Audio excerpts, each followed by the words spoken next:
म चाहिँ अहिले हाम्रो घाँसबारीमा छु है। यो चाहिँ पहिला धान रोप्ने खेत हो। करिब 4-5 रोपनी छ होला। मैले चाहिँ यसरी घाँस लाएर पशुपालन गर्दैछौँ। किम्बरो पनि रोपेछु। किम्बरो तल्लो साइडको चाहिँ ठुलो भएको छ। यो साल रोपेँ मैले। यो टाँकी यसको टुप्पो चाहिँ बाँदरले भाँच्दैछ। मेन्डोला पनि छ। मिश्रित घाँस छ मेरो चाहिँ। र नेपेरर पनि छ। त्यो खेतमा 4-5 रोपनी उता बारी त्यो जङ्गल जस्तो देखिने ठाउँमा नि बार मैले घाँस लगाउने गरेछु। त्यहाँ पनि 3-4 रोपनी नै छ जग्गा मेरो। यो चाहिँ स्मार्ट नेपियर। यो पनि स्मार्ट नेपियर यो तल देखिने। र त्यो अर्को चाहिँ सुपर नेपियर। यो 1-2 लट काटिसकेको छ। खेतको डिलहरूमा चाहिँ पुरै यसरी घाँस लाउने गरेछु मैले चाहिँ। यहाँनिर म घाँस आएको यहाँनिर। यता चाहिँ हुर्किसकेको छ। किम्बर चाहिँ हुर्किएको छ। टाँकीको अवस्था यस्तै छ।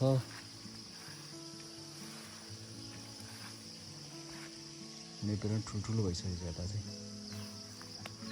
पल्लो गाडामा गएर पनि देखाउँछु यहाँलाई। यो चाहिँ किन धान लाउने मकै छर्ने बारी खेतबारीमा चाहिँ घाँस लगाएको भन्दा हाम्रो चाहिँ जङ्गल एरिया नजिक छ। यहाँदेखि बाँदरहरू एकदमै दुःख दिने खनीहरू पनि छ। निवारो चाहिँ हाम्रोमा खासै हुन्न क्या हो। तल छ एउटा 3-4 वर्षै भयो। यो अलि बेसी पर्छ त्यही भएर नि होला। 2 बोटमा एउटा यत्रो बनाएको छु। अर्को त सानै छ। यो चाहिँ हाम्रो स्मार्ट नेपियर। यो पिलर यस्तो भएको छ। अब यो मलाई चाहिँ काँचसाट बेलैमा गऱ्यो भने राम्रो हुन्छ भनेर म घाँस लिन आएको हो। यो तल्लो सुपर नेपियर। सानो गराहरू छ। यता किम्बो लगाएको छु मैले टल्ने यता नि। किम्बो चाहिँ घरतिर पनि छ। उता तल्लो मेरो बारीमा नि छ। यो चाहिँ खेत भयो।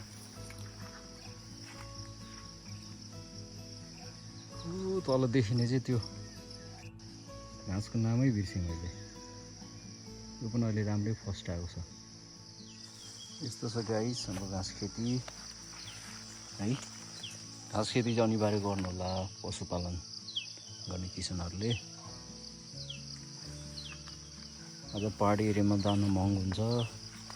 दाना खुवाएर पशुपालन गर्न हामीलाई गाह्रो हुन्छ। त्यही भएर अलिक उन्नत घाँसहरूको चाहिँ विकास गर्नै पर्छ। तब मात्र किसानले राहत पाउन सकिन्छ।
तपाईँ पानी प्रशस्त भयो भने यस्तो हुन्छ त्यो घाँस चाहिँ इस्मानको त्यो तपाईँको हिउँदोमा यसरी जोगाउनुपर्छ फेरि हिउँदोमा टक्कै 4 किलो यसरी बार्नुपर्छ अनि त्यो तपाईँको घाँस यस्तो हुन्छ नभए अरूको गाई बस्तु बाख्राहरूले खाइदिएर बिजोग तपाईँ घाटामा जानुहुन्छ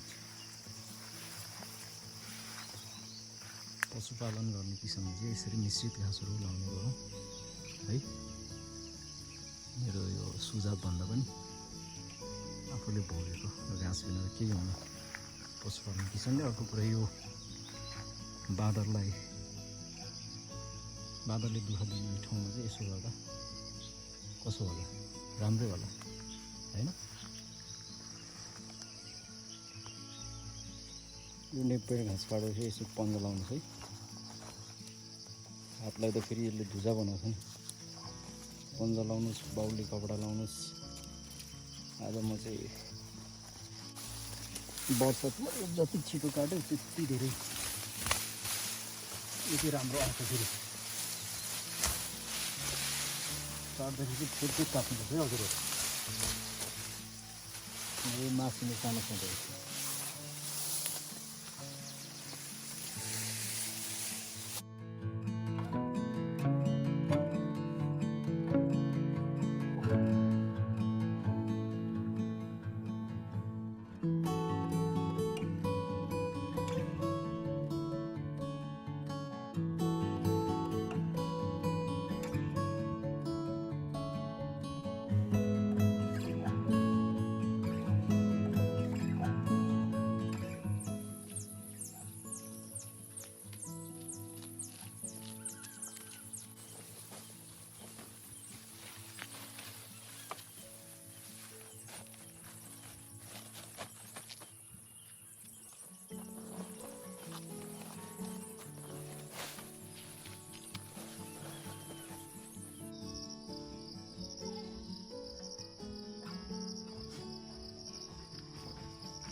बोसो रह्यो यहाँ